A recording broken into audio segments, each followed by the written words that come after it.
दोस्तों, मैं अंकित कुमार पुनः आपके सामने आज पुराने टॉपिक में ही कुछ बातें छूट गई थी उनको आगे बढ़ाने आया हूं। उसके बाद हम नए टॉपिक यानी अगले अध्याय पे बढ़ेंगे।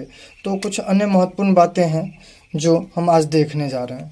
तो दोस्तों, कुछ अन्य महत्वपूर्ण, सर्वप्रथम मनुष्य ने गेहूँ और जौ को उपजाना आरम्भ किया था।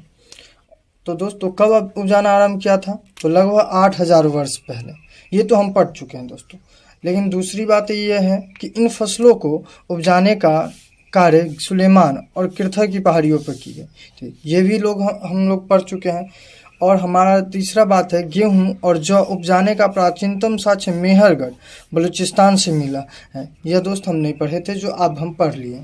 और तीसरा सबसे नोट पॉइंट दोस्त, जो नया साक्ष्य है, मतलब नवीनतम तथ्यों के अनुसार चावल उपजाने का प्राचीनतम साक्ष्य संत कबीर नगर यानी दोस्त संत कबीर नगर जो है लौहरा देव में पाए गए हैं।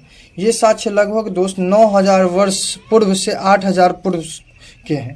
दोस्तों, हमारा जो नवीनतम साक्ष्य है, मतलब जो इधर खोजा गया है, उनसे हमें पता चलता है कि सबसे पहले चावल लौहरा देव में उपजाया गया था लगभग 9,000 वर्ष से लेकर 8,000 वर्ष के बीच में। अब दोस्तों, हम अपना दूसरा टॉपिक यानी कि दूसरा चैप्टर हिस्ट्री का शुरू करने जा रहे हैं, जो हमारा फर्स्ट टॉपिक है आरंभिक मानव की खोज। तो आरंभिक मानव की खोज में दोस्तों हमारे पढ़ने का रणनीति क्या होगा? तो हम रणनीति देख लेते हैं। इस अध्याय में हमें क्या पढ़ना है? तो दोस्तों, इस अध्याय में हमें पढ़ना है आखिर आरंभिक मानव आखिर वे इधर उधर क्यों घूमते थे। ये मेरा फर्स्ट होगा। सेकेंड मेरा ये होगा दोस्तों कि आरंभिक मानव के बारे में जानकारी कैसे मिलती है।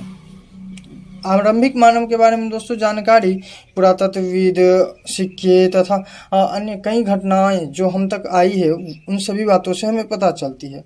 इसी कड़ी में हम देखेंगे कि मानव कहाँ रहते थे, उस जगह का निर्धारण कैसे करें वो देखेंगे। आग की खोज कब हुई और कैसे हुई। बदलती जलवायु का प्रभाव हमारे जीवन पे, यानी उस टाइम के जो आरंभिक मानव थे उसके जीवन पर बदलती जलवायु का क्या प्रभाव पड़ा। खेती और पशुपालन की शुरुआत कब हुई और कैसे हुई और किस तरह से कब विकसित हुई। दोस्तों, लास्ट में हम देखेंगे बसने की प्रक्रिया यानी अस्थायी जीवन की ओर जब मानव अग्रसर हुआ, वो कैसे हुआ, किस तरह से इस प्रक्रिया को मूर्त रूप दिया गया। और लास्ट जो हर चैप्टर में हम देखते हैं कुछ अन्य महत्वपूर्ण बातें हैं। तो अब हम अपना फर्स्ट टॉपिक शुरू करने जा रहे हैं, आरंभिक मानव आखिर इधर उधर क्यों घूमते थे। तो दोस्तों, हम जैसे कि जानते हैं कि आरंभिक मानव एक जगह पर नहीं टिक कर रहते थे। ऐसा इसलिए कि उनके पास कोई रहने का सही ठिकाना नहीं था।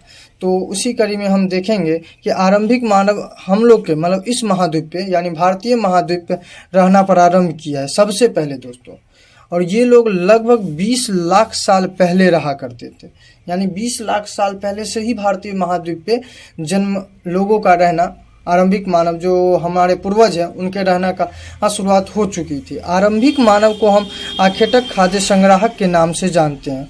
दोस्तों, आरंभिक मानव जो है उसे हम आखेटक खाद्य संग्राहक के नाम से क्यों जानते हैं, तो इसके बारे में हम देखने जा रहे हैं दोस्तों कि आखेटक यानी वैसे समुदाय या मनुष्य को कहते हैं जो अपने भोजन के लिए शिकार करते थे एवं कंद मूल फल इकट्ठा या संग्रह करते थे। वैसे समुदाय दोस्तों जो कि अपने भोजन के लिए खाद्य संग्रह का काम करते थे, जैसे कि कहीं फल हुआ वो उठा के लाना, एक जगह इकट्ठा करना या जानवरों का शिकार करना, वैसे ही लोगों को आखेटक खाद्य संग्राहक कहा जाता था। इसी कारण से हम आरंभिक मानव को आखेटक खाद्य संग्राहक कहते थे। मतलब मेरा दोस्तों ये है कि इन कारणों से, जैसे फल फूल इकट्ठा करने, शिकार करने और इन सभी कारणों से ही लोग पुराने ज़माने में यानी आरंभिक मानव जो इस महाद्वीप पे हुए उसे आखेटक खाद्य संग्राहक कहते थे।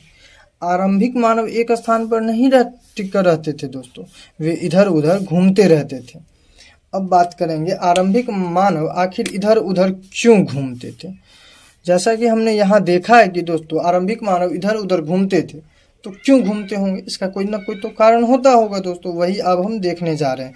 तो इनके अनेक कारण हैं। तो पहला, वे लोग जब एक ही स्थान पर ज़्यादा दिनों तक रहते थे तो आसपास के सभी स्रोतों, पौधों, फलों और जानवरों को खाकर समाप्त कर देते थे। इसीलिए भोजन के तलाश में इन्हें दूसरी जगह का जाना पड़ता था।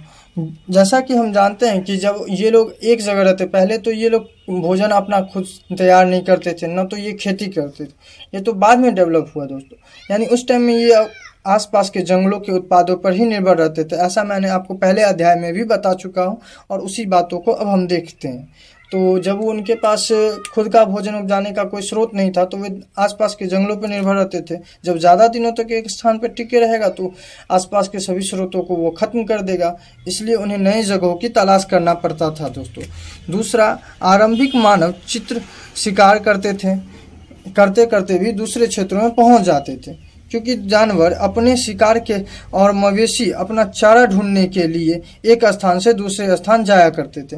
आज भी दोस्तों हम देखते हैं कि जब हम जानवर को खुले में छोड़ देते हैं तो वो एक स्थान से दूसरे स्थान तक चरते चरते चले जाते थे।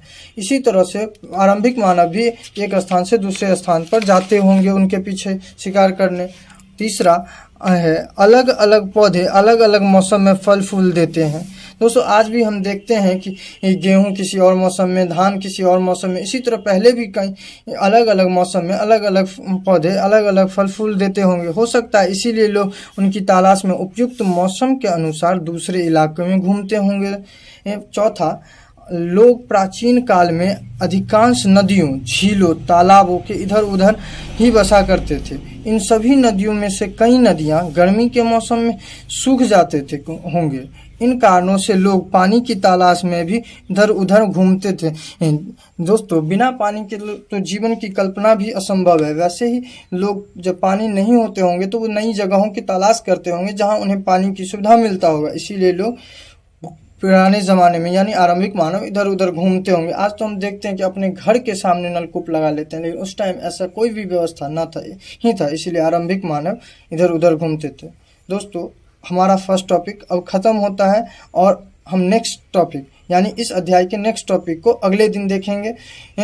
आज के लिए धन्यवाद। अगर हमारा वीडियो पसंद आया हो तो इसे लाइक, शेयर एंड सब्सक्राइब करें।